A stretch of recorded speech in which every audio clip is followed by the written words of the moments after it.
എല്ലാവരും സന്തോഷമായിരിക്കുന്നേ? എല്ലാവരുടെ മുഖത്ത് പുഞ്ചിരി കാണുന്നില്ലെങ്കിലും സന്തോഷമാണെന്ന് ഞാനങ്ങ് പ്രതീക്ഷിക്കുകയാണ്. കഴിഞ്ഞ 2 ദിവസം ദേവസനിലായിരിക്കാനും ദൈവത്തെ മഹത്വപ്പെടുത്താനും അവസരം കിട്ടി. നമ്മളെല്ലാവരും കഴിഞ്ഞ ചില മാസങ്ങളായിട്ട് ന്യൂസൊക്കെ കാണുമ്പോൾ നമ്മളെ വളരെ ചിന്തിപ്പിക്കുന്ന പല കാര്യങ്ങളാണ് അല്ലേ. ലോകം മുഴുവനും പല സംഭവങ്ങൾ നടക്കുന്നു. കുറേ നാളുകൊണ്ടുള്ളതാണ്, അല്ലെങ്കിൽ പറയാം ഇടയ്ക്കിടയ്ക്കുള്ളതാണ്. ഇപ്പം ഈ സമയത്ത് ഇത്, വേറൊരു സമയത്ത് വേറെ എന്തെങ്കിലും, ഇങ്ങനെ ഓരോ കാര്യങ്ങൾ ലോകത്തിൽ ഇങ്ങനെ നടന്നുകൊണ്ടിരിക്കുക. നമ്മൾ വരുന്ന ചില ആഴ്ചകൾ ശ്രദ്ധിക്കാൻ പോകുന്ന ഒരു സീരീസ് ഓഫ് മെസ്സേജസ് ആയിരിക്കും എൻഡ് ടൈംസിനെ കുറിച്ച്, അന്ത്യകാലത്തെക്കുറിച്ചുള്ള ചില മെസ്സേജസ് ആയിരിക്കും. ഇന്ന് നമ്മൾ കേൾക്കാൻ പോകുന്നത് സൈൻസ് ഓഫ് ദി ടൈംസ്, അന്ത്യകാലത്തിൻ്റെ സൂചനകൾ, അല്ലെങ്കിൽ അന്ത്യകാലത്തിൻ്റെ അടയാളങ്ങൾ, അന്ത്യകാലത്തിൻ്റെ ലക്ഷണങ്ങൾ. എനിക്കറിയത്തില്ല അതിൽ ഏറ്റവും നല്ല ഫ്രേസ് ഏതാണെന്നുള്ളത് നിങ്ങളങ്ങ് തിരഞ്ഞെടുത്താൽ മതി. അതിൽ ഏതാ നല്ലതെന്ന് എനിക്ക് ഷുവറല്ല. അല്ല, അതെല്ലാം എനിക്ക് തോന്നുന്നു അതിനെയൊക്കെ ഇൻഡിക്കേറ്റ് ചെയ്യുന്ന അന്ത്യകാലത്തെക്കുറിച്ചുള്ള പല ചിന്തകളുണ്ട്. 2 വേദഭാഗം ഞാൻ ജസ്റ്റ് അത് മെൻഷൻ ചെയ്യുന്നേ ഉള്ളൂ. നിങ്ങൾ നോട്ട് എഴുതുന്നവരൊന്ന് കുറിച്ചിട്ടാൽ മതി. ഇപ്പോഴും അത് വായിക്കാൻ സമയം എടുക്കുന്നില്ല. മർക്കോസ് 13 അതിൻ്റെ 32, 33. മർക്കോസ് 13, 32, 33 അത് കുറിച്ച് വെച്ചാൽ മതി. മത്തായി 24, 36, 37. മത്തായി 24, 36, 37. അതിൻ്റെ ബേസിക് ഐഡിയ ഇതേ ഉള്ളൂ. യേശു ശിഷ്യന്മാരോട് യേശു പറയുക ഈ അന്ത്യകാലത്തെക്കുറിച്ച്, കർത്താവിൻ്റെ 2ാം വരവിനെക്കുറിച്ച് യേശു പറയുന്നുണ്ട്. ആർക്കും അറിയത്തില്ല എന്നായിരിക്കും, എപ്പോഴായിരിക്കും എന്നുള്ളത് ആർക്കും അറിയത്തില്ല. പിതാവിന് മാത്രമേ അറിയത്തുള്ളൂ, സ്വർഗത്തിലുള്ള ദൂതന്മാർക്കും അറിയത്തില്ല. യേശു പറഞ്ഞു പുത്രന് പോലും അറിയത്തില്ല എന്ന് പറഞ്ഞു. അത് നമുക്ക് ദൈവശാസ്ത്രത്തിൽ മനസ്സിലാക്കാൻ ബുദ്ധിമുട്ടുള്ള, അല്ലെങ്കിൽ അത് ഹാൻഡിൽ ചെയ്യാൻ ബുദ്ധിമുട്ടുള്ള ഭാഗമാണ്. പുത്രന് പോലും അറിയാത്തൊരു കാര്യം എന്ന് പറഞ്ഞാൽ അത് ക്രിസ്തുവിൻ്റെ, യേശുവിൻ്റെ ദിവ്യത്വത്തെ ചോദ്യം ചെയ്യുന്നൊരു കാര്യമായിട്ട് ചിന്തിക്കാം. വളരെ ഡിഫിക്കൽട്ടുള്ള കാര്യം. എന്നാലും യേശു പറഞ്ഞു യേശുവിന് പോലും അറിയത്തില്ല ആ 2ാം വരവ് എന്നായിരിക്കും എന്നുള്ളത് എന്ന് വളരെ ക്ലിയറായിട്ട് പറയുന്നുണ്ട്. എന്നാലും ഇന്ന് നമ്മൾ നോക്കാൻ പോകുന്നത് മത്തായിയുടെ സുവിശേഷം 24-ാം അധ്യായം അതിൻ്റെ ആദ്യത്തെ 14 വാക്യങ്ങളാണ്. മത്തായി 24 ആദ്യത്തെ 14 വാക്യങ്ങൾ. എന്നാലും നോട്ട് എഴുതുന്നവർ ശ്രദ്ധിക്കാൻ വേണ്ടി ഞാൻ ചില കാര്യം ഞാൻ അതിൻ്റെ ഒരു ഇൻഡിക്കേഷനായിട്ട് ഞാൻ ഒന്ന് പറഞ്ഞോട്ടെ. വെളിപ്പാട് പുസ്തകത്തിൽ പല അടയാളങ്ങൾ, അനേക അടയാളങ്ങളെക്കുറിച്ച് വെളിപ്പാട് പുസ്തകം മൊത്തം അതാണ്. മനസ്സിലാക്കാൻ അത്രയും ഉള്ളതല്ല. എന്നാലും അതിനകത്ത് പല കാര്യങ്ങളുണ്ട്. ഒന്ന്, വെളിപ്പാട് പുസ്തകം 6 തൊട്ട് 8 വരെ The 7 seals, 7 മുദ്രകൾ അല്ലേ, 7 seals ഉണ്ട്. പിന്നെ 7 trumpets ഉണ്ട്, 7 കാഹളങ്ങൾ. ഞാൻ ഈ പറയുന്ന മലയാളം വാക്കുകളും എല്ലാം തിരുത്തുണ്ടെങ്കിൽ പറയണേ. ഓക്കെ. പിന്നെ ലോകത്തിൻ്റെ പല സിസ്റ്റത്തിലുള്ള ചില വ്യക്തികളുണ്ട്, ചില വ്യക്തിത്വങ്ങളുണ്ട്. വളരെ പ്രധാനപ്പെട്ടമായിട്ട് വരുന്ന ചില വ്യക്തിത്വങ്ങളെക്കുറിച്ച് പറയുന്നുണ്ട്. പിന്നെ the 7 bowls of wrath, ദൈവത്തിൻ്റെ കോപം അതൊരു പാത്രത്തിൽ അത് എടുത്ത് ഭൂമിയിലോട്ട് ഒഴിക്കുന്നതായിട്ടുള്ള ഒരു ചിത്രീകരണമാണ് 7 bowls of wrath. ഇങ്ങനെയുള്ള പല കാര്യങ്ങൾ ദൈവവചനത്തിൽ കൊടുത്തിട്ടുണ്ട്, വെളിപ്പാട് പുസ്തകത്തിൽ കൊടുത്തിട്ടുണ്ട്. ഓക്കെ, ഇതെല്ലാം കണക്റ്റഡാണ്.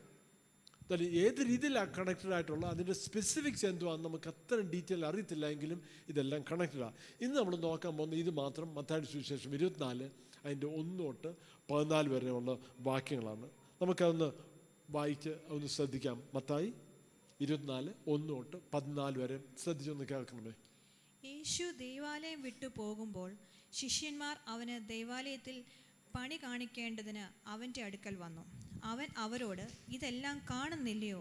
ഇടിഞ്ഞു പോകാതെ കല്ലിന്മേൽ കല്ല് ഇവിടെ ശേഷിക്കുകയില്ല എന്ന് ഞാൻ സത്യമായിട്ടും നിങ്ങളോട് പറയുന്നു എന്ന് പറഞ്ഞു. അവൻ ഒലിവ് മലയിൽ ഇരിക്കുമ്പോൾ ശിഷ്യന്മാർ തനിച്ച് അവൻ്റെ അടുക്കൽ വന്നു. അത് എപ്പോൾ സംഭവിക്കും എന്ന്, നിന്റെ വരവിനും ലോക അവസാനത്തിനും അടയാളം എന്ത് എന്നും പറഞ്ഞു തരണമെന്ന് അപേക്ഷിച്ചു. അതിന് യേശു ഉത്തരം പറഞ്ഞത്, ആരും നിങ്ങളെ തെറ്റിക്കാതിരിപ്പാൻ സൂക്ഷിച്ചുകൊള്ളുവീൻ. ഞാൻ ക്രിസ്തു എന്ന് പറഞ്ഞ് അനേകർ എൻ്റെ പേരെടുത്ത് വന്ന് പലരെയും തെറ്റിക്കും. നിങ്ങൾ യുദ്ധങ്ങളെയും യുദ്ധശ്രുതികളെയും കുറിച്ച് കേൾക്കും. ചഞ്ചലപ്പെടാതിരിപ്പാൻ സൂക്ഷിച്ചുകൊള്ളുവീൻ. അത് സംഭവിക്കേണ്ടത് തന്നെ, എന്നാൽ അത് അവസാനമല്ല. ജാതി ജാതിയോടും രാജ്യം രാജ്യത്തോടും എതിർക്കും. ക്ഷാമവും ഭൂകമ്പവും അവിടവിടെ ഉണ്ടാകും. എങ്കിലും ഇതൊക്കെയും ഈറ്റുനോവിൻ്റെ ആരംഭമത്രേ. അന്ന് അവർ നിങ്ങളെ ഉപദ്രവത്തിന് ഏൽപ്പിക്കുകയും കൊല്ലുകയും ചെയ്യും. എൻ്റെ നാമനിമിത്തം സകല ജാതികളും നിങ്ങളെ പകയ്ക്കും. പലരും ഇടറി അന്യോന്യം ഏൽപ്പിച്ചു കൊടുക്കുകയും അന്യോന്യം പകയ്ക്കുകയും ചെയ്യും. കള്ളപ്രവാചകന്മാർ പലരും വന്ന് അനേകരെ തെറ്റിക്കും. അധർമ്മം പെരുകുന്നത് കൊണ്ട് അനേകരുടെ സ്നേഹം തണുത്തുപോകും. എന്നാൽ അവസാനത്തോളം സഹിച്ചു നിൽക്കുന്നവൻ രക്ഷിക്കപ്പെടും. രാജ്യത്തിൻ്റെ ഈ സുവിശേഷം സകല ജാതികൾക്കും സാക്ഷ്യമായി ഭൂലോകത്തിലൊക്കെയും പ്രസംഗിക്കപ്പെടും. അപ്പോൾ അവസാനം വരും. അന്ത്യകാലത്തിൻ്റെ ലക്ഷണങ്ങളെക്കുറിച്ച്, അടയാളങ്ങളെക്കുറിച്ച് 3 കാര്യങ്ങൾ ഇത് ഞാൻ സംസാരിക്കാൻ താല്പര്യപ്പെടുന്നു. 3 കാര്യങ്ങൾ. ടൈമർ ഓണാക്കിയിട്ടുണ്ട്. എനിക്കൊരു 25 മിനിറ്റ് കൂടെ ഉള്ളൂ. പെട്ടെന്ന് പറയാം. 3 കാര്യങ്ങൾ. 1, signs are to be noticed. അടയാളങ്ങൾ ശ്രദ്ധിക്കപ്പെടേണ്ടതാണ്, അല്ലെങ്കിൽ നമ്മൾ ശ്രദ്ധിക്കേണ്ടതാണ് അടയാളങ്ങൾ, അല്ലെങ്കിൽ ശ്രദ്ധിക്കാൻ വേണ്ടിയാണ്. 2, സയൻസ് റിക്വയർ എൻഡ്യൂറൻസ്. നമ്മൾ ഉറച്ചു നിൽക്കേണ്ടത് വളരെ അത്യാവശ്യമാണ്. ഈ ലക്ഷണങ്ങൾ കാണുമ്പോൾ നമ്മൾ ഉറച്ചു നിൽക്കേണ്ടത്, പതറിപ്പോവാതെ ഉറച്ചു നിൽക്കേണ്ടത് അത്യാവശ്യമാണ്. 3, സയൻസ് റിക്വയർ വിറ്റ്നസ്സിങ്. ഈ അടയാളങ്ങൾ കാണുമ്പോൾ നമ്മൾ ദൈവരാജ്യത്തെക്കുറിച്ച് മറ്റുള്ളവരോട് പറയാൻ നമ്മൾ റെഡിയായിരിക്കണം. ഈ 3 കാര്യങ്ങളും ഈ വായിച്ച 14 വാക്യത്തിൽ നിന്ന് വളരെ സിമ്പിളായിട്ട് ഞാൻ പറയാൻ താല്പര്യപ്പെടുന്നു. അപ്പോഴാദ്യമായിട്ട് signs are to be noticed. കുറേ കാര്യങ്ങൾ അവിടെ പറഞ്ഞിട്ടുണ്ട്. 5-ാം വാക്യത്തിൽ പറയുന്നുണ്ട്, ഫോൾസ് ക്രൈസ്റ്റ്, അല്ലേ? ഞാൻ ക്രിസ്തുവെന്ന് പറഞ്ഞ് അനേകം എൻ്റെ പേർ എടുത്ത് വന്ന് പലരെയും തെറ്റിക്കും എന്ന് യേശു പറഞ്ഞു. ഞാനാ ക്രിസ്തു എന്ന് പറഞ്ഞ് വന്നിട്ടുള്ളവർ അനേക ആൾക്കാർ ചരിത്രത്തിലുണ്ടായിരുന്നു. ഞാൻ ക്രിസ്തു എന്ന് മാത്രമല്ല, ഞാനാ ഈ ലോകത്തിൻ്റെ രക്ഷകൻ, അല്ലെങ്കിൽ ഞാൻ ഈ ലോകത്തിലെ എല്ലാ പ്രശ്നത്തിൻ്റെയും സൊല്യൂഷൻ, വ്യക്തി ജീവിതത്തിലെ പ്രശ്നത്തിൻ്റെ സൊല്യൂഷനും ഈ ലോകത്തിൻ്റെ പ്രശ്നത്തിൻ്റെ സൊല്യൂഷന്, രാജ്യങ്ങളുടെ പ്രശ്നത്തിൻ്റെ സൊല്യൂഷൻ, അല്ലെങ്കിൽ അനേക രാജ്യങ്ങളുടെ പ്രശ്നത്തിൻ്റെ സൊല്യൂഷൻ ഞാനാ എന്ന് പറയുന്നത്. അല്ലെങ്കിൽ മറ്റുള്ളവർ ഒരു വ്യക്തിയെ ചൂണ്ടിക്കാണിച്ചിട്ട് പറയുന്നത്, ഈ വ്യക്തി നമ്മുടെ പ്രശ്നത്തിൻ്റെ സൊല്യൂഷനായിട്ട് നിൽക്കുന്നു എന്ന് പറയുന്ന പല ആൾക്കാരും ഉണ്ട്. ഇന്നത്തെ കാലത്ത് നമ്മൾ പറയാം, ഇന്ന ടെക്നോളജി, ഈ ഒരു ഡിവൈസ്, ഈ ഒരു ടെക്നോളജി, ഇത് നമ്മുടെ പ്രശ്നത്തിനൊരു സൊല്യൂഷനായിത്തീരും എന്ന് പറയും. പല രീതിയിൽ നമുക്ക് ചിന്തിക്കാം. ഇതെല്ലാം ഒരു സൈനാണ്, ഇതെല്ലാം ഒരു അടയാളമാണ്. ആ അടയാളം എന്തിനെ കാണിക്കുന്നു? ക്രിസ്തുവിൻ്റെ 2-ാം വരവിനെ കാണിക്കുന്നു. ആ അടയാളം എന്തിനെ കാണിക്കുന്നു? അന്ത്യകാലമായിട്ടുണ്ടെന്ന്. അവൻ പറയും, യേശുവിൻ്റെ സമയം തൊട്ടേ, അല്ലെങ്കിൽ യേശുവിൻ്റെ ജീവിതത്തിൻ്റെ ആ കാലഘട്ടം തൊട്ടേ ഇങ്ങനെയുള്ള അടയാളങ്ങൾ ഉണ്ടായിട്ടുണ്ടല്ലോ. അപ്പോഴേ ഇതെല്ലാം അന്ത്യകാലമാണോ? അതെ, ഇതെല്ലാം അന്ത്യകാലത്തിൻ്റെ ലക്ഷണങ്ങളാണ്. അന്ത്യകാലമായിട്ടുണ്ടോ? നമുക്കറിയത്തില്ല. ക്രിസ്തുവിൻ്റെ 2-ാം വരവ് എന്നായിരിക്കും? ഇന്ന് രാത്രിയിലാണോ? നമ്മൾ അറിയുന്നില്ല. നാളെയാണോ? നമ്മൾ അറിയുന്നില്ല. ഇനി ഉണ്ടോ? 10 വർഷം 50 വർഷം കൂടി ഇനിയുണ്ടോ? അതും നമുക്ക് അറിയത്തില്ല. എന്നാലും യേശു ക്രിസ്തു തൻ്റെ ശിഷ്യന്മാരോട് പറഞ്ഞ കാര്യം നമ്മളോടും പറയുവാണ്. കർത്താവ് ഇന്ന് വരും എന്നുള്ളൊരു ചിന്തയോട്, അങ്ങനത്തെ ഒരു മനോഭാവത്തോട് നമ്മൾ ജീവിക്കേണ്ടത് അത്യാവശ്യമാണ്. അടുത്തത്, Wars and rumors of wars. യുദ്ധങ്ങളെക്കുറിച്ചുള്ള ശ്രുതി ലോകത്തിൽ തന്നെ ഇപ്പോഴും പലയിടത്തും നടന്നുകൊണ്ടിരിക്കുക. ഇപ്പോൾ ഒരിടത്ത് ഒരു സീസ് ഫയർ താൽക്കാലികമായിട്ട്, യുക്രൈനിലേത് അതങ്ങനെ കിടക്കുന്നു. ആരും ശ്രദ്ധിക്കുന്നില്ലെന്നേ ഉള്ളൂ. അതിനെക്കാട്ടും ശ്രദ്ധിക്കുന്ന വേറെ വിഷയങ്ങൾ കിടക്കുന്നു. നമ്മുടെ സെമിനാറിലെ ഒരു ഗ്രാജുവേറ്റ് ഇപ്പോഴും അവിടെ പ്രവർത്തിച്ചുകൊണ്ട് കിയവിലുണ്ട് പുള്ളി. അതിന് മധ്യേ അവിടെ നിന്ന് പ്രവർത്തിച്ചുകൊണ്ടിരിക്കുക. ഇസ്രായേലിലെ കാര്യങ്ങൾ അറിയാം. പല ലോകത്തിലെ പല രാഷ്ട്രങ്ങളിലും പ്രശ്നങ്ങൾ നടന്നുകൊണ്ടിരിക്കുന്നത് നമ്മൾ അറിയുന്ന പോലുമില്ല, നമ്മൾ ശ്രദ്ധിക്കുന്നില്ല. ഏറ്റവും കൂടുതൽ ന്യൂസിൽ എന്തൊക്കെ വരുന്നോ അത് മാത്രമാണ് നമ്മൾ ശ്രദ്ധിക്കുന്നത്. ഇപ്പോഴേ ഒത്തിരി പേര് പത്രം വരുത്തുന്നുമില്ല, അത് വായിക്കുന്നുമില്ല. പിന്നെ നമ്മുടെ യൂട്യൂബിനകത്തോ അല്ലെങ്കിൽ സോഷ്യൽ മീഡിയക്കകത്തോ ആരൊക്കെ ഇടുന്ന എന്തൊക്കെയുണ്ടോ അത് മാത്രമേ നമ്മൾ ശ്രദ്ധിക്കുന്നുള്ളൂ. Wars and rumours of wars അന്നും ഉണ്ടായിരുന്നു, ഇത്രയും നാളും ഉണ്ടായിരുന്നു, ഇന്നുമുണ്ട്, ഇനിയും നാളെ ഉണ്ടാവും. Signs are to be noticed. ഭയപ്പെടാനല്ല, കൺസേൺഡ് ആകണ്ടായോ? ഓക്കെ, ഞാൻ പറയാം, കൺസേൺഡ് ആയിക്കോ. അതിൻ്റെ സൊല്യൂഷൻ എന്തുവാ? ഒരു യുദ്ധം കഴിയുമ്പോഴത്തേക്ക് അടുത്ത യുദ്ധം വേറെ എവിടെയെങ്കിലും ആരംഭിക്കും. ലോകം മുഴുവനും പ്രശ്നങ്ങൾ ഇങ്ങനെ തിളച്ച് ഈ വോൾക്കേനോ പോലെ എപ്പോഴും അത് പൊട്ടിത്തെറിക്കാൻ പോകുന്ന തരത്തില്ല ലോകത്തിൻ്റെ പല സ്ഥലങ്ങളിൽ ഇങ്ങനെ നടന്നുകൊണ്ടിരിക്കുക. കോൺഫ്ലിക്ട്സ്, രാജ്യങ്ങൾ തമ്മിൽ, ജാതികൾ തമ്മിൽ, മതങ്ങൾ തമ്മിൽ, രാഷ്ട്രീയ ഐഡിയോളജീസ് തമ്മിൽ, ഇതിങ്ങനെ ഒത്തിരി കാലം ഇങ്ങനെ നടന്നുകൊണ്ടിരിക്കുക. അതിന് എപ്പോഴാ ഏതാ പൊട്ടിത്തെറിക്കാൻ പോകുന്നത് നമ്മൾ അറിയുന്നില്ല. യുദ്ധങ്ങൾ ഇനിയും ഉണ്ടായിക്കൊണ്ടിരിക്കും. അതൊരു ഡിഫീറ്റിസ്റ്റായിട്ടൊരു ആറ്റിറ്റ്യൂഡാണോ? എല്ലാം പൊളിഞ്ഞു പോയി എന്നുള്ള ചിന്താഗതി വെച്ചുകൊണ്ടിരിക്കുന്ന ഒരു മനോഭാവമാണോ? അതിനെക്കാട്ടിലും ഇത് നമുക്കൊരു റെക്കഗ്നിഷൻ വേണം. ദൈവമക്കൾ എന്നുള്ള നിലയിൽ ഒരു റെക്കഗ്നിഷൻ വേണം. ഇതെല്ലാം അടയാളങ്ങളാണ്.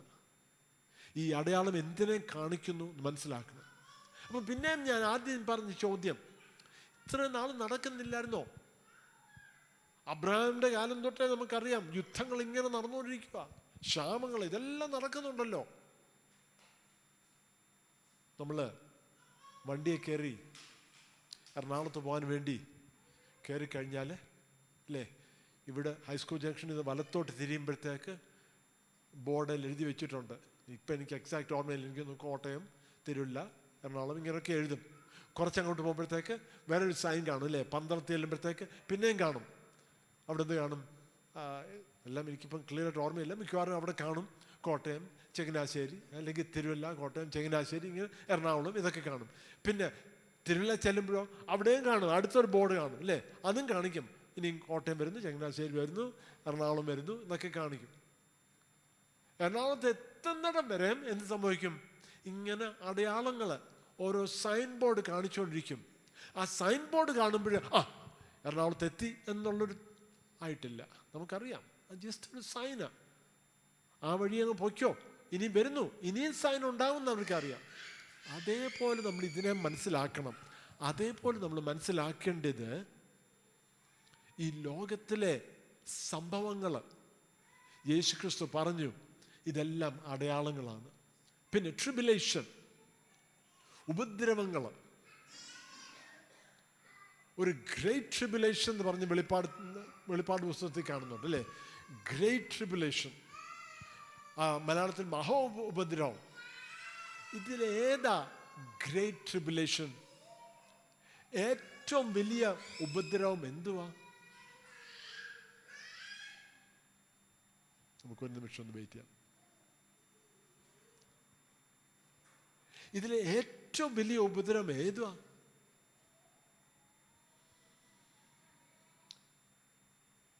ഞാനൊരു പ്രാവശ്യം ഒരു ബുക്ക് വായിച്ചു, ചൈനയിലെ ദൈവമക്കൾ അനുഭവിക്കുന്ന പീഡനം വളരെ ഡീറ്റെയിൽ ആയിട്ട്, പ്രത്യേകിച്ച് ഒരു വ്യക്തിയുടെ അനുഭവങ്ങൾ എഴുതിയിരിക്കുന്നത്. അതുപോലുള്ള പല പല പുസ്തകങ്ങൾ ഞാൻ വായിച്ചിട്ടുണ്ട്. ഫോക്സസ് ബുക്ക് ഓഫ് മാർട്ടേഴ്സ് എന്ന് പറഞ്ഞൊരു ബുക്കുണ്ട്. Foxe's book of martyrs. അതിനകത്ത് 1-ാം നൂറ്റാണ്ട് തൊട്ടേ രക്തസാക്ഷികളുടെ കഥകൾ അതിനകത്ത് ഒത്തിരിയുണ്ട്. ഇതെല്ലാം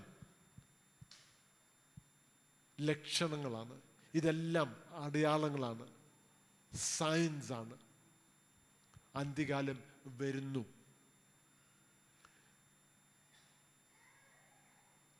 നമ്മൾ അതിനെ കാണുമ്പോൾ ഭയപ്പെടുവോ പ്രയാസപ്പെടുകയോ ചെയ്യുന്നതിന് പകരം കഷ്ടപ്പെടുന്ന വ്യക്തികളെ നമ്മൾ സഹായിക്കാൻ നോക്കുക, അവർക്ക് വേണ്ടി പ്രാർത്ഥിക്കുക, അവരെ ധൈര്യപ്പെടുത്തുക, അവരെ ആശ്വസിപ്പിക്കാൻ നോക്കുക. എന്നാലും നമ്മൾ മനസ്സിലാക്കണം, ഇത് കഴിയുമ്പോൾ അടുത്തത് വരുന്നുണ്ട്. കാരണം ലോകത്തിൻ്റെ സിറ്റുവേഷൻ അതങ്ങനെയാണ്. ഒന്ന്, ഇത് അടയാളമായിട്ട് തന്നെയാണ്. അടയാളം ദൈവം കൊടുക്കുന്നു എന്ന് മാത്രമല്ല ഈ ലോകത്തിൻ്റെ സിറ്റുവേഷൻ. ഞാൻ അതിനെക്കുറിച്ച് പറയാനൊരു വാക്യം വായിക്കുന്നുണ്ട്. അടുത്തത് ഒഫൻസ്, ബിട്രയൽ, ഹേറ്റ്രഡ്. 10-ാം വാക്യം ഒന്ന് വായിക്കാമോ? 10-ാം വാക്യം. പലരും ഇടറി. നാമനിമിത്തം സകല ജാതികളും നിങ്ങളെ പകയ്ക്കും. പലരും ഇടറി അന്യോന്യം ഏൽപ്പിച്ചു കൊടുക്കുകയും അന്യോന്യം പകയ്ക്കുകയും ചെയ്യും. ഓക്കെ, എന്ത് സംഭവിക്കുന്നു? ഇടർച്ച. പലരും ഇടറി അന്യോന്യം ഏൽപ്പിച്ചു കൊടുക്കുകയും. ഈ ഉപദ്രവം ഉണ്ടാകുന്ന സമയങ്ങളിലെ കാര്യമാണ്. സഹോദരങ്ങൾ തമ്മിൽ ഇടറുന്നു. ഒരു പ്രയാസം വരുമ്പോൾ ഒറ്റുകൊടുക്കുന്നു, ഏൽപ്പിച്ചു കൊടുക്കുന്നു, അന്യോന്യം പകയ്ക്കുകയും ചെയ്യുന്നു. Offence, betrayal, hatred. ആര് തമ്മിലാ? ശത്രുക്കൾ തമ്മിലാണോ? ശത്രുക്കൾ തമ്മിൽ അതുണ്ടെങ്കിൽ നമ്മൾ പറയും അതൊക്കെ നാച്ചുറലായിട്ടുള്ള കാര്യമാണ്. ശത്രുക്കളില്ലേ അവർ? എന്നാലും സഹോദരങ്ങൾ തമ്മിൽ, ഒരു കുടുംബത്തിനുള്ളിൽ, സഭയുടെ ഉള്ളിൽ, പരിചയക്കാർ തമ്മിൽ, അയൽവക്കത്തിലുള്ള ആൾക്കാർ തമ്മിൽ ഒഫൻസ് അനുഭവിച്ചിട്ടുണ്ടോ? മറ്റുള്ളവരുമായിട്ടൊരു ഒഫൻസ് ഉണ്ടായിട്ടുണ്ടോ? നമ്മുടെ മധ്യേ തന്നെ. അവൻ പറയും, ഓ ഇത് ഇങ്ങനെയൊക്കെ ദൈവമക്കളായാലും എങ്ങനെ? ഞാൻ പറയും, ഇങ്ങനെയൊക്കെ മനുഷ്യരാ. ദൈവത്തെ അറിയുന്നവരല്ലയോ, വചനം വായിക്കുന്നവരല്ലയോ, പ്രാർത്ഥിക്കുന്നവരല്ലയോ, അവരെങ്ങനെ? അപ്പം ചിലരുടെ ചിന്താഗതി വചനം വായിക്കുകയും പ്രാർത്ഥിക്കുകയും ചെയ്തു കഴിഞ്ഞാൽ അവരങ്ങ് പൂർണ്ണരായി എന്നങ്ങ് ചിന്താഗതി. അത് ഇപ്പോഴേ ആയിട്ടില്ല കേട്ടോ. നമ്മൾ സ്വർഗത്തിൽ ചെല്ലുമ്പോൾ എല്ലാം ഒക്കെ ഒരു ലെവലിലാവും. ഈ ഭൂമിയിലായിരിക്കുന്നിടത്തോളം നമുക്കെല്ലാവർക്കും. ഞാൻ കുറച്ചാൾ മുമ്പേ ആരോടായിരുന്നു, നമ്മുടെ റെനി പാസ്റ്റർ ഉണ്ടല്ലോ, ഇവിടെ വന്ന് പ്രസംഗിക്കുകയൊക്കെ ചെയ്യാൻ, ഇപ്പം കോഴിക്കോടാണ്. റെനി പാസ്റ്ററിനോട് ഞാൻ പറഞ്ഞു, കുറേ വർഷങ്ങളായിട്ട് നമ്മുടെ കൂടെ ഉണ്ടായിരുന്നു, ആരംഭത്തൊട്ടേ ഉണ്ടായിരുന്നു. ഞാൻ പറഞ്ഞു, നിങ്ങളൊക്കെ എന്നെ സഹിച്ചല്ലോ ഇത്ര നാളും. ഞാൻ പറഞ്ഞു, കാരണം ഈ സാധാരണ ചിന്താഗതിയുള്ള വ്യക്തിയല്ല ഇവിടുത്തെ സാധാരണ ചിന്താഗതി. പല രീതിയിൽ വ്യത്യസ്തമായിട്ടുള്ള ചിന്തകളും വ്യത്യസ്തമായിട്ടുള്ള സ്വഭാവങ്ങളും വ്യത്യസ്തമായിട്ടുള്ള എല്ലാ കാര്യങ്ങളും വ്യത്യസ്തങ്ങളുണ്ട്. എനിക്കറിയാം ചിലർക്കത് ബുദ്ധിമുട്ടായിട്ടുണ്ടായിരിക്കാം. നാച്ചുറലായിട്ടുള്ള കാര്യങ്ങളാണ് അല്ലേ? അപ്പോൾ ഒഫൻസ്, നമ്മൾ തമ്മിൽ എത്ര പേരുണ്ട് ഒഫൻസ് ഉണ്ടായിട്ടുള്ളത്? ബിട്രയൽ അനുഭവിച്ചിട്ടുള്ളവരുണ്ടോ? തീർച്ചയായിട്ടും ഉണ്ട്. ഹേറ്റ്രഡ്, തമ്മിൽ ഹേറ്റ്രഡ് ഉണ്ടോ? പ്രശ്നങ്ങളുണ്ടോ? ഞാൻ പറയാം ഉണ്ട്, എനിക്കറിയാം. അത് തന്നെ ദൈവസ്ഥാനെ വെച്ച് പ്രാർത്ഥിക്കുക, ദൈവമേ ഇതൊക്കെ ഹാൻഡിൽ ചെയ്യാൻ വേണ്ടി ദൈവം കൃപ തരണമേ, ദൈവത്തിൻ്റെ സമാധാനം തരണമേ, മനസ്സിനൊക്കെ സ്വസ്ഥത കൊടുക്കണമേ, മറ്റുള്ളവരെ മനസ്സിലാക്കാനുള്ള ഒരു മനസ്സ് കൊടുക്കണേ എന്നൊക്കെ നമ്മൾ പ്രാർത്ഥിക്കുക. കാരണം വ്യത്യസ്തമായിട്ടുള്ള ചിന്താഗതി, വ്യത്യസ്തമായിട്ടുള്ള മനോഭാവങ്ങൾ, വ്യത്യസ്തമായിട്ടുള്ള അപ്രോച്ച് കാണുമ്പോഴത്തേക്ക് നമ്മൾ ചിന്തിക്കും, കണ്ടോ, ആ നോട്ടം കണ്ടപ്പോഴേ എനിക്ക് മനസ്സിലായി എന്നെ ഇഷ്ടപ്പെട്ടില്ല, അല്ലെങ്കിൽ ആ പറഞ്ഞ വാക്ക് എന്നെ മുറിവേൽപ്പിക്കാൻ വേണ്ടിയാ, അല്ലെങ്കിൽ എന്നെ ഉപദ്രവിക്കുവാൻ വേണ്ടിയാ അങ്ങനെയൊക്കെ പറഞ്ഞത്. എന്നാൽ പിന്നെ ഇങ്ങനെയൊക്കെ ചിന്തിക്കുന്നുണ്ടായിരിക്കും. ഇങ്ങനെയുള്ള ഓരോരോ കാര്യം നമ്മുടെ ഉള്ളിൽ മനഃപൂർവ്വമായിട്ടായിരിക്കാം, അല്ലാതെ ആയിരിക്കാം, ഇഷ്ടം പോലെ ഉണ്ടല്ലോ. ഇതെല്ലാം എന്തിനെ കാണിക്കുന്നു? ഇത് കാണിക്കും നമ്മളെല്ലാം ശരിയല്ലെന്നാണോ? നമ്മളെല്ലാം ശരിയല്ല, ക്രിസ്തുവേ ഉള്ളൂ ശരിയായിട്ടുള്ളത്. എന്നാലും ഇത് കാണിക്കുന്നത് ഒഫൻസ്, ബിട്രയൽ, ഹേറ്റ്രഡ്, ഇതെല്ലാം ചില ലക്ഷണങ്ങളെ കാണിക്കുന്നു. നമ്മളിതെല്ലാം മാറ്റേണ്ടതാ. നമ്മളിത് വെച്ചോണ്ടിരിക്കരുത്. ഇതെല്ലാം ലക്ഷണങ്ങളാണെന്ന് പറഞ്ഞുകൊണ്ട് നമ്മൾ തുടർന്നിട്ട് കാര്യമില്ല. മാറ്റേണ്ടതാണ്. എന്നാലും ഇത് പിന്നെയും പിന്നെയും വന്നുകൊണ്ടിരിക്കുന്നതിൻ്റെ ഒരു കാരണം എന്തുകൊണ്ടാണ്? ഇതെല്ലാം ഒരു കാര്യത്തെ കാണിക്കുന്നു. അടുത്തത് ഫോൾസ് പ്രോഫറ്റ്സ് ആൻഡ് ബിട്രയൽ. ആ ബിട്രയൽ ഒന്നുകൂടെ ഞാൻ എഴുതുന്നേ ഉള്ളൂ. എന്നാലും ഫോൾസ് പ്രോഫറ്റ്സ്, കള്ളപ്രവാചകന്മാർ.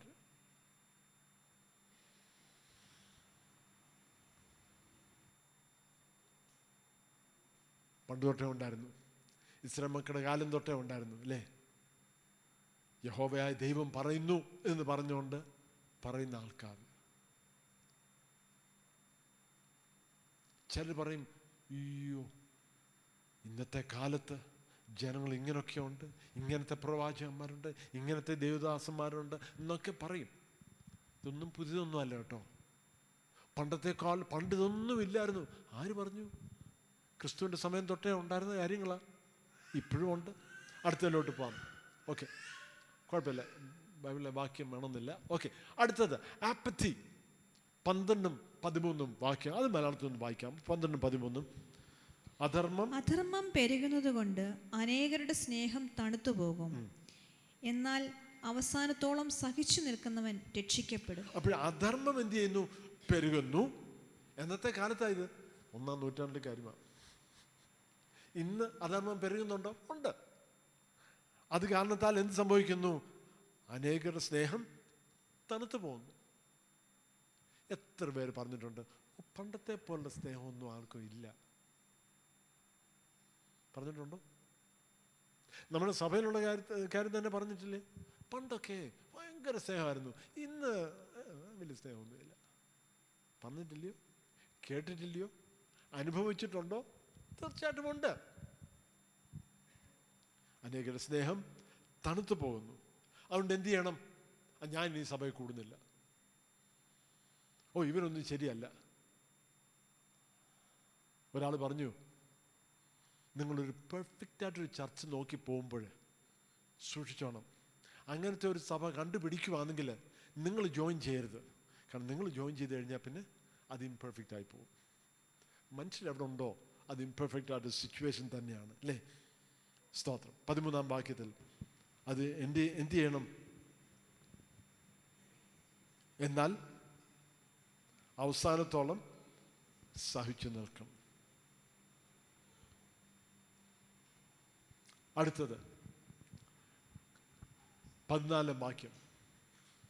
ഈ ദൈവരാജ്യത്തിൻ്റെ സുവിശേഷം ശ്രദ്ധിച്ചോണേ. ദൈവരാജ്യത്തിൻ്റെ സുവിശേഷം സകല ജാതികൾക്കും. ഈ ജാതി എന്ന് പറഞ്ഞുള്ള വാക്ക് ഗ്രീക്കില് എത്നോസ് എന്നുള്ള വാക്കാണ്. എത്നിസിറ്റി. രാഷ്ട്രങ്ങളല്ല. നമ്മൾ ഇന്ന് മോഡേൺ രീതിയിൽ ചിന്തിക്കുന്ന രാഷ്ട്രങ്ങൾ. ഇന്ത്യ ഒരു രാഷ്ട്രമാണ്, നേപ്പാൾ ഒരു രാഷ്ട്രം, അല്ലെങ്കിൽ UK, ഇങ്ങനെയുള്ള രാഷ്ട്രങ്ങളല്ല. എത്നോസ്, പല എത്നിസിറ്റീസ്. എല്ലാ എത്നിസിറ്റീസും എന്ത് ചെയ്യുന്നു? അവർക്ക് സുവിശേഷം, സ്വർഗരാജ്യത്തിൻ്റെ സുവിശേഷം പ്രസംഗിക്കപ്പെടും. അപ്പോൾ അവസാനം വരും. ഇത്തരം കാര്യങ്ങളാണ് പറഞ്ഞിരിക്കുന്നത്. ഇതെല്ലാം എന്തുവാണ്? സയൻസ്. ഇതെല്ലാം ലക്ഷണങ്ങളാണ്. ആ സയൻസ് എന്ത് ചെയ്യണം? അത് നോട്ടീസ് ചെയ്യുക. എറണാകുളത്തോട്ട് പോകുമ്പോഴത്തേക്ക് നമ്മൾ പലയിടത്തും ബോർഡ് കാണും. എറണാകുളം ഇത്ര കിലോമീറ്റർ, കുറച്ചുകൂടെ കഴിയും, അല്ലെ കോട്ടയം, തിരുവല്ല, ഇങ്ങനെ പലതും കാണും. അവർ എറണാകുളം എത്തുന്നിടം സയൻസ് കണ്ടുകൊണ്ടിരിക്കും. ഓരോ സൈൻ കാണുമ്പോഴും അയ്യോ എറണാകുളത്ത് എത്തിയെന്ന് തോന്നുന്നു കേട്ടോ, നോക്കട്ടെ. ഇറങ്ങി ചോദിക്കുമോ എറണാകുളത്ത് എത്തിയോ? ആൾക്കാരോട് ചോദിക്കത്തില്ല. നമുക്കറിയാം ഇനിയും വരുന്നു, ഇനിയും അങ്ങനത്തെ സൈൻ ഉണ്ടാവും, ഇനിയും ബോർഡ് ഉണ്ടാവും. അതേപോലെ ഈ ലക്ഷണങ്ങൾ കാണുമ്പോൾ, ഈ ലോകത്തിൽ നടക്കുന്ന ഇതേപോലുള്ള കാര്യങ്ങൾ വേറെ പലതും ഉണ്ട്. ഇതൊക്കെ കാണുമ്പോൾ നമ്മൾ ഒന്നുകൂടെ ശ്രദ്ധിക്കുക. ഇതിന്നതെ കാണിക്കുന്നു. കർത്താവിൻ്റെ 2ാം വരവ് എപ്പോഴും വേണേലും നടക്കാം. പിന്നെ പുസ്തകം എഴുതി ഒത്തിരി പുസ്തകം വിൽക്കാൻ വേണ്ടി നല്ലൊരു ടോപ്പിക്കാണ് ഈ അന്ത്യകാലം വരുന്നത്. 2030, 2035 എന്ന് പറഞ്ഞ് പുസ്തകങ്ങൾ എഴുതിയാൽ തീർച്ചയായിട്ടും വാങ്ങിക്കാൻ ഇഷ്ടംപോലെ ആൾക്കാരുണ്ട്. അതിൻ്റെ ലക്ഷണം ഇങ്ങനെയാണ്, ഇതെല്ലാം ഞാൻ കാണുന്നു, ഇന്ന കാൽക്കുലേഷൻ മുഖാന്തരം എന്ന് പറഞ്ഞിട്ട് പുസ്തകം എഴുതിക്കോ. ഏത് കാൽക്കുലേഷൻ വെച്ചോ അത് വാങ്ങിക്കാൻ ആളുണ്ട്. പണം ഉണ്ടാക്കാൻ നല്ലൊരു അവസരമാണ്. എന്നാൽ യേശു പറഞ്ഞത് എന്തുവാ? പുത്തന് പോലും അറിയാത്ത കാര്യമാണ്. അതുകൊണ്ട് വളരെ ക്ലിയറായിട്ട് നമ്മളിതെല്ലാം കേൾക്കുക, കാണുക, ശ്രദ്ധിക്കുക. അതവിടെ ഇരിക്കട്ടെ. രണ്ടാമത്, ഈ അടയാളങ്ങൾ എന്ത് ചെയ്യണം? രണ്ടാമത്, സയൻസ് റിക്വയർ എൻഡ്യൂറൻസ്. ഓക്കെ, ഇത് ഞാൻ വിട്ടുപോയി അല്ലേ? Why do we experience the brokenness in our lifes? Thank you. ആ വാക്യം ഒന്ന് എടുക്കാമോ? ഏതായിരുന്നു? റോമലേഖനം 8 അതിൻ്റെ 18 തൊട്ട് 25 വരെ. ബൈബിളിലൊന്ന് എടുത്തേരെ, നോട്ട് എഴുതുന്നവരൊന്ന് എഴുതി വെച്ചോ. Why do we experience brokenness in our lifes? നേരത്തെ പറഞ്ഞല്ലോ, നമ്മുടെ മധ്യേ ചില പ്രശ്നങ്ങൾ നമ്മൾ അനുഭവിക്കുന്നുണ്ട്. പലരും വെള്ളം ചൂണ്ടി കുറ്റപ്പെടുത്തും. കണ്ടോ, പ്രാർത്ഥിക്കുന്നവരാ, കണ്ടോ, വചനം വായിക്കുന്നവരാ, കണ്ടോ, ദൈവത്തെ ആരാധിക്കുന്ന, കൈ കൂട്ടാൻ പോയിക്കുക എന്നൊക്കെ പറഞ്ഞ് കളിയാക്കുമായിരിക്കും. ശരി, എന്തും പറഞ്ഞോട്ടെ, ഒന്നും തിരിച്ച് പറയാൻ പോകണ്ട. നമ്മൾ ഡിഫെൻഡ് ചെയ്യാനോ കറക്റ്റ് ചെയ്യാനോ ഒന്നും പറഞ്ഞിട്ടൊന്നും കാര്യമില്ല. അങ്ങനെ പറയുന്നവർ പറഞ്ഞുകൊണ്ടിരിക്കും. എന്നാലും നമ്മൾ ചില കാര്യം മനസ്സിലാക്കി. റോമലേഖനം 8 അതിൻ്റെ 18 തൊട്ടുള്ള വാക്യങ്ങൾ വായിക്കാമോ പ്ലീസ്? നമ്മിൽ വെളിപ്പെടുവാനുള്ള തേജസ് വിചാരിച്ചാൽ ഈ കാലത്തിലെ കഷ്ടങ്ങൾ സാരമില്ല എന്ന് ഞാൻ എണ്ണുന്നു. സൃഷ്ടി ദൈവപുത്രന്മാരുടെ വെളിപ്പാടിനെ ആകാംക്ഷയോടെ കാത്തിരിക്കുന്നു. സൃഷ്ടി ദ്രവത്വത്തിൻ്റെ ദാസ്യത്തിൽ നിന്ന് വിടുതലും ദൈവമക്കളുടെ തേജസ്സാകുന്ന സ്വാതന്ത്ര്യവും പ്രാപിക്കും എന്നുള്ള ആശയോടെ മായയ്ക്ക് കീഴ്പ്പെട്ടിരിക്കുന്നു. മനഃപൂർവ്വമായിട്ടല്ല, അതിനെ കീഴ്പ്പെടുത്തിയവൻ്റെ കൽപ്പന നിമിത്തമത്രേ. സർവ്വസൃഷ്ടിയും ഇന്ന് വരെ ഒരുപോലെ ഞരങ്ങി ഈറ്റുനോവോടിരിക്കുന്നു എന്ന് നാം അറിയുന്നുവല്ലോ. ആത്മാവെന്ന ആദ്യദാനം ലഭിച്ചിരിക്കുന്ന നാമും നമ്മുടെ ശരീരത്തിൻ്റെ വീണ്ടെടുപ്പായ പുത്രത്വത്തിനെ കാത്തുകൊണ്ട് ഉള്ളിൽ ഞരങ്ങുന്നു. പ്രത്യാശയാലല്ലോ നാം രക്ഷിക്കപ്പെട്ടിരിക്കുന്നത്. കാണുന്ന പ്രത്യാശയോ പ്രത്യാശയല്ല. ഒരുത്തൻ കാണുന്നതിനായി ഇനി പ്രത്യാശിക്കുന്നത് എന്തിന്? നാം കാണാത്തതിനായി പ്രത്യാശിക്കുന്നു എങ്കിലോ അതിനായി ക്ഷമയോടെ കാത്തിരിക്കുന്നു. 20-ാം വാക്യം ഒന്നുകൂടെ വായിക്കാമോ? സൃഷ്ടി ദ്രവ്യത്വത്തിൻ്റെ ദാസ്യത്തിൽ നിന്നും വിടുതലും ദൈവമക്കളുടെ തേജസ്സാകുന്ന സ്വാതന്ത്ര്യവും പ്രാപിക്കും എന്നുള്ള ആശയോടെ മായയ്ക്ക് കീഴ്പ്പെട്ടിരിക്കുന്നു. അപ്പം ഈ സ്വാതന്ത്ര്യം പ്രാപിക്കും ഫ്യൂച്ചർ ടെൻസാ, ഇനി വരാൻ പോകുന്ന കാലത്ത്. എന്തുവാ സ്വാതന്ത്ര്യം പ്രാപിക്കാൻ പോകുന്നത്? സൃഷ്ടി. ആദാമും ഹവ്വായുടെയും പാപം മുഖാന്തരം ഈ ഭൂമി, ഈ സൃഷ്ടിയുടെ മേൽ, ഈ ഭൂമിയുടെ മേൽ ഒരു ശാപം അന്നേ ഉണ്ടായിട്ടുണ്ട്. അതതിൻ്റെ ഒരു റിയാലിറ്റിയാ. നമ്മൾ സയൻറ്റിഫിക് ആയിട്ടുള്ള പല പല കാര്യങ്ങളൊക്കെ ചെയ്ത് നമ്മുടെ ഭൂമിയെ ശരിയാക്കാൻ വേണ്ടി നല്ല നല്ല ഐഡിയാസൊക്കെ ഉണ്ട്, നടക്കട്ടെ. എന്നാലും സൃഷ്ടി മുഴുവനും അതിന് മേലൊരു ശാപമുണ്ട്. ആദ്യത്തെ ഉൽപ്പത്തി പുസ്തകം തൊട്ട് നമ്മളത് കാണുന്നതാണ്. അതിൻ്റെ ലക്ഷണങ്ങൾ, അതിൻ്റെ അടയാളങ്ങൾ നമ്മൾ ഇന്നും കാണുന്നുണ്ട്. എത്ര പേര് പറഞ്ഞു ചൂട് ഈ സമയങ്ങളിൽ ഇച്ചിരി കൂടുതലാണെന്ന് പറയുന്നത് ഇഷ്ടംപോലെ. എവിടെയോ വായിച്ചു 40-45 കേരളത്തിൽ വരുമെന്ന്. എനിക്കറിയത്തില്ല, നമ്മുടെ ഏരിയയിലേക്ക് വരുമെന്നൊക്കെ എവിടെയോ വായിച്ചു. അത്ര ആയിട്ടില്ല, എന്നാൽ നമ്മളത് അനുഭവിക്കുന്നതാണ്. അതിൻ്റെ കാരണം ഇന്നതാ എന്നൊക്കെ ആൾക്കാർ പറയും. ആയിരിക്കാം. അതിൻ്റെ കാരണക്കാർ മനുഷ്യ തന്നെയാണ്, മനുഷ്യ ചെയ്യുന്ന തെറ്റുകളാണെന്ന് പറയും. ചിലപ്പോഴായിരിക്കാം. എന്നാലും ആദാമും ഹവ്വായുടെ സമയം തൊട്ടേ ഈ സൃഷ്ടിയുടെ മേൽ, ഈ ക്രിയേഷൻ്റെ മേൽ, ഭൂമിയുടെ മേൽ മൊത്തമായിട്ടൊരു ശാപം ഉണ്ടായിട്ടുണ്ട്. അത് ഒരു സ്വാതന്ത്ര്യം പ്രാപിക്കാൻ വേണ്ടി, സൃഷ്ടിക്ക് തന്നെ ഒരു വിടുതൽ പ്രാപിക്കാൻ വേണ്ടി കാത്തിരിക്കുക. അത് വരുന്നുണ്ട് ഒരു സമയത്ത്. ദൈവം അത് ചെയ്യും ഒരു സമയത്ത്. 23-ാം വാക്യം, ആത്മാവെന്ന ഒന്ന് വായിക്കാമോ? 23. ആത്മാവെന്ന ആദ്യദാനം ലഭിക്കുന്ന നാമും നമ്മുടെ ശരീരത്തിൻ്റെ വീണ്ടെടുപ്പായ പുത്രത്വത്തിനെ കാത്തുകൊണ്ട് ഉള്ളിൽ ഞരങ്ങുന്നു. ഉള്ളിൽ ഞരങ്ങുന്നു. ആര് ഞരങ്ങുന്നു? ദൈവത്തിൻ്റെ ആത്മാവിനെ പ്രാപിച്ചവര്. നമ്മുടെ ഉള്ളിലും അനേക കാര്യങ്ങൾ ക്രമത്തിലാകാനുണ്ട്, ആയിട്ടില്ല, ആകുന്നില്ല, ശ്രമിക്കുന്നുണ്ട്, കഷ്ടപ്പെടുന്നു, പ്രയാസപ്പെടുന്നു, ശ്രമിക്കുന്നു, അധ്വാനിക്കുന്നു, ഭാരപ്പെടുന്നു, പ്രാർത്ഥിക്കുന്നു, ഉപവസിക്കുന്നു, ഇതെല്ലാം വേണ്ടതാണ്. എന്നാലും അവിടെ എത്തിച്ചെല്ലുന്നില്ല.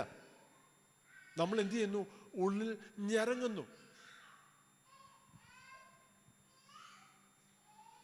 ഇനി 25-ാം വാക്യം, നാം കാണാത്തതിനായി 25, നാം കാണാത്തതിനായി പ്രത്യാശിക്കുന്നു എങ്കിലോ അതിനായി ക്ഷമയോടെ കാത്തിരിക്കുന്നു. ഔവണ്ണം തന്നെ ആത്മാവ്. അത് മതി. അപ്പം നമ്മൾ ഒരു പ്രത്യാശ നമുക്കുണ്ട്.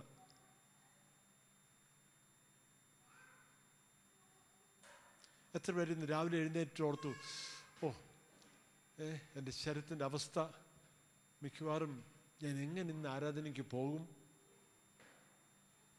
എന്നാലും ധൈര്യത്തോടെ ഇറങ്ങി വന്നു. അങ്ങനെ ഇറങ്ങി വരാവുന്നവർ ഇപ്പം വീട്ടിലുണ്ട്, അത് വേറെ കാര്യം. കുഴപ്പമില്ല, അവർ വിശ്രമിച്ചോണ്ട്. ചിലപ്പോൾ ഇച്ചിരി വിശ്രമം ആവശ്യമുണ്ട്, കുഴപ്പമില്ല, അവരെ കുറ്റം പറയാനല്ല. എന്നാലും നമ്മൾ നോട്ടീസ് ചെയ്യുന്നൊരു കാര്യം, നമ്മുടെ ശരീരത്തിലാണേലും നമ്മുടെ മനസ്സിലാണേലും നമ്മുടെ ബന്ധങ്ങളിലാണേലും എല്ലാ രീതിയിലും നമ്മളും എന്ത് ചെയ്യുന്നു? ഒരു തകർച്ച അനുഭവിക്കുന്നു. അതും ഒരു അടയാളമാണ്.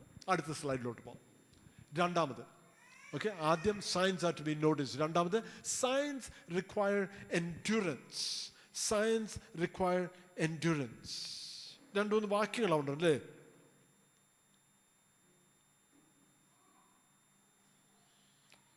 ചഞ്ചലപ്പെടാതെ, എങ്ങനെ ആ വാക്ക്? ചഞ്ചലപ്പെടാതാണ്, ചഞ്ചലപ്പെടാതെ പാൻ സൂക്ഷിച്ചുകൊള്ളു.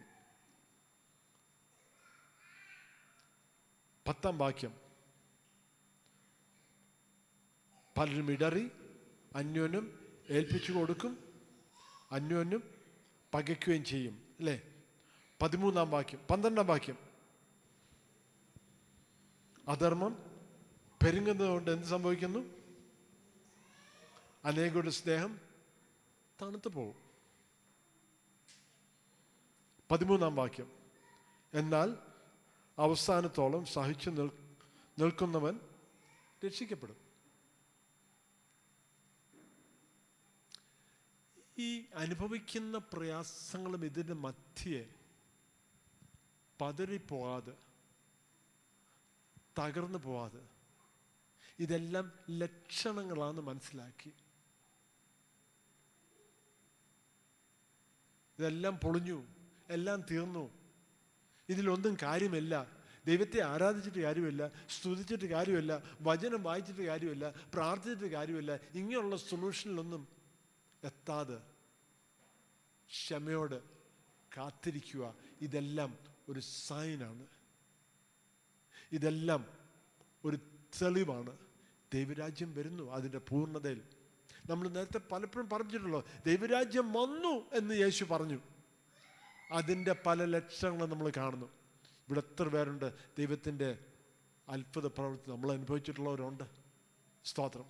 എത്ര പേര് സൗഖ്യം പ്രാപിച്ചിട്ടുണ്ട്? എത്ര പേര് നമുക്ക് സമാധാനം ലഭിച്ചിട്ടുണ്ട്? എത്ര പേര് നിരപ്പ് പ്രാപിച്ചിട്ടുണ്ട്? എത്ര കുടുംബങ്ങൾ നശിച്ചു പോകേണ്ടതിന് ദൈവം യഥാസ്ഥാനപ്പെടുത്തി ഒരുമിച്ച് നിർത്തി. ഇവിടുത്തെ കാര്യം തന്നെ ദൈവം എത്ര കാര്യങ്ങൾ നമ്മൾ ചെയ്തിട്ടുണ്ട്, നമ്മുടെ മധ്യേ ചെയ്തിട്ടുണ്ട്. അതെല്ലാം കാണിക്കുന്നത് ദൈവരാജ്യം വന്നു. എന്നാലും ദൈവരാജ്യം അതിൻ്റെ പൂർണ്ണതയിൽ വന്നിട്ടില്ല. ദൈവരാജ്യം അതിൻ്റെ പൂർണ്ണതയിൽ ഇനിയും വരും എന്നും ദൈവം അതിന് പറഞ്ഞിട്ടുണ്ട്. യേശു പറഞ്ഞു വന്നു, എന്നാലും അതിൻ്റെ പൂർണ്ണതയിലായിട്ടില്ല. അതിന് സാധാരണ പറയാതുള്ളത് now but not yet.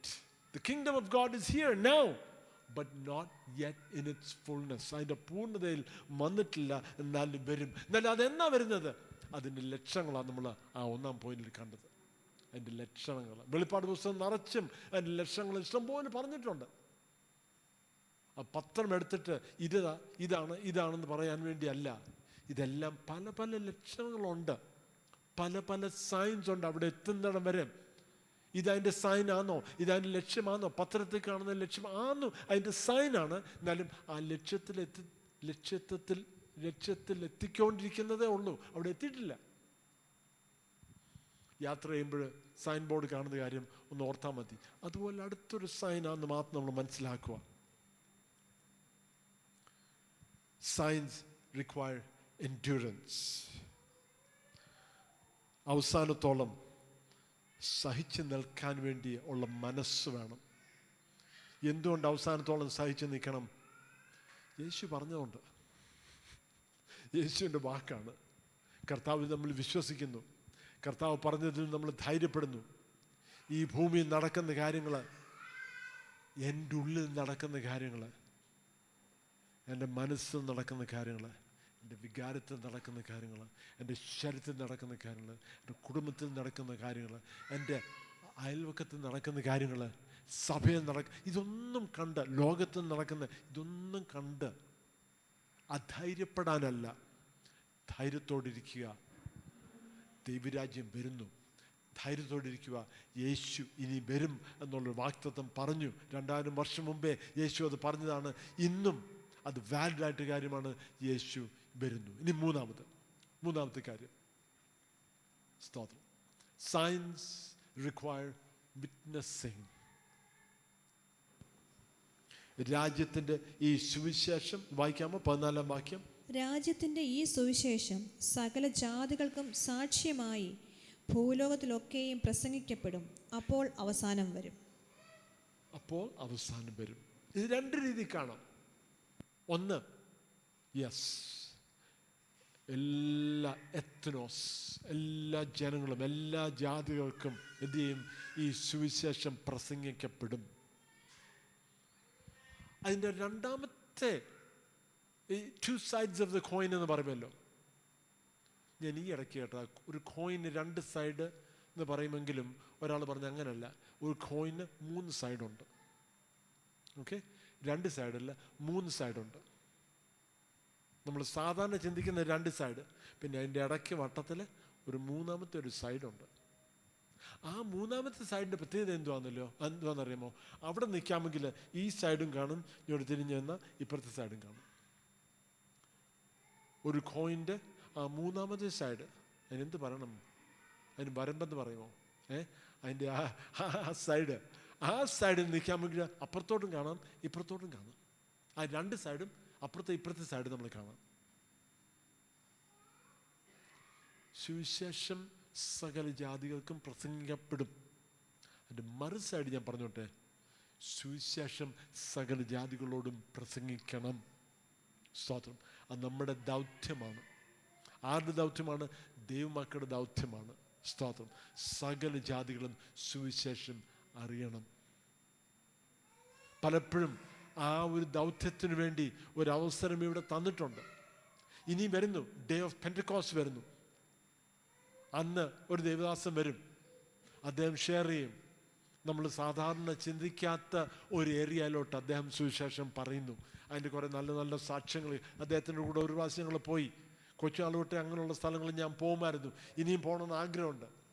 ഇനിയും ഈ വർഷം തൊട്ട് ഇച്ചിരി സമയം കിട്ടുമെന്നുള്ള പ്രതീക്ഷയിൽ അദ്ദേഹത്തിനോട് പോകണമെന്ന് എനിക്ക് ആഗ്രഹമുണ്ട്.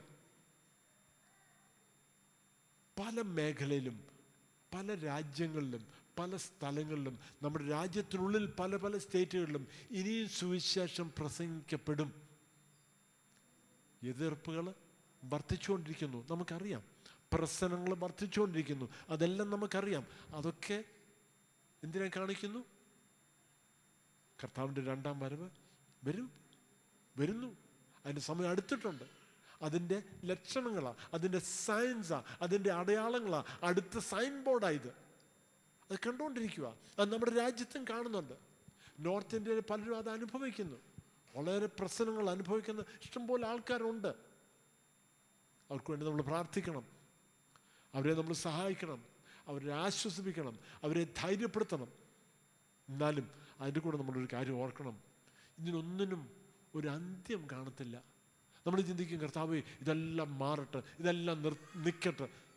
ഓക്കെ, ഇതെല്ലാം നിന്നാലും അടുത്തത് വേറെ തുടങ്ങും. കാരണം ആ ലക്ഷ്യത്തിലെത്തുന്നിടം വരെ ഈ സയൻസ് ഇങ്ങനെ ഉണ്ടായിക്കൊണ്ടിരിക്കും. നമ്മളത് മനസ്സിലാക്കണം. നമ്മുടെ ജോലി, നമ്മുടെ ദൗത്യം മൂന്ന് കാര്യമുണ്ട്. ഒന്ന്, ഈ സയൻസ് നമ്മൾ റെക്കഗ്നൈസ് ചെയ്യണം. രണ്ടാമത് നമ്മൾ എന്ത് ചെയ്യണം? ഈ സയൻസ് മുഖാന്തരം ചാഞ്ചലപ്പെടാതെ, അധൈര്യപ്പെടാതെ, പതറിപ്പോകാതെ ഉറച്ച് ധൈര്യത്തോട് കർത്താവിൽ വിശ്വസിച്ച് ആശ്രയിച്ച് ധൈര്യത്തോട് നിൽക്കണം. തമ്മിൽ നമ്മൾ ധൈര്യപ്പെടുത്തണം. പിന്നെ മൂന്നാമത്, സുവിശേഷം പറയേണ്ടത് നമ്മുടെ ദൗത്യം യേശു ക്രിസ്തു നമ്മളെ ഏൽപ്പിച്ചതുകൊണ്ടാണ്. കുറ്റം പറയാൻ ഇഷ്ടം പോലെ ആൾക്കാർ കാണും, പീഡിപ്പിക്കാൻ ഇഷ്ടം പോലെ ആൾക്കാർ കാണും, വഴക്ക് പറയാൻ ഇഷ്ടം പോലെ ആൾക്കാർ കാണും, പല കാര്യങ്ങൾ പറയുന്നവരുണ്ടായിരിക്കാം. എന്നാലും ആ ദൗത്യം യേശു നമുക്ക് തന്നതുകൊണ്ട് നമ്മളത് തുടരുന്നു. ഇനിയും അവസാനത്തെ സ്ലൈഡിലോട്ട് 3 ചോദ്യങ്ങൾ. അവിടുത്തെ അവസാനത്തെ സ്ലൈഡിൽ 3 ചോദ്യങ്ങൾ. സ്തോത്രം, ശ്രദ്ധിച്ചോളൂ. ഒന്ന്, നമ്മുടെ ടോപ്പിക് എന്തുവാ? സൈൻസ് ഓഫ് ദി ടൈംസ്, അന്ത്യകാലത്തിൻ്റെ സൂചനകൾ, അന്ത്യകാലത്തിൻ്റെ അടയാളങ്ങൾ. ഒന്ന്, വാട്ട് ആർ യു നോട്ടീസിങ്? ഈ ലോകത്തിലെ കാര്യങ്ങൾ കാണുമ്പോൾ, പത്രം വായിക്കുമ്പോൾ, നമ്മുടെ അനുഭവത്തിൽ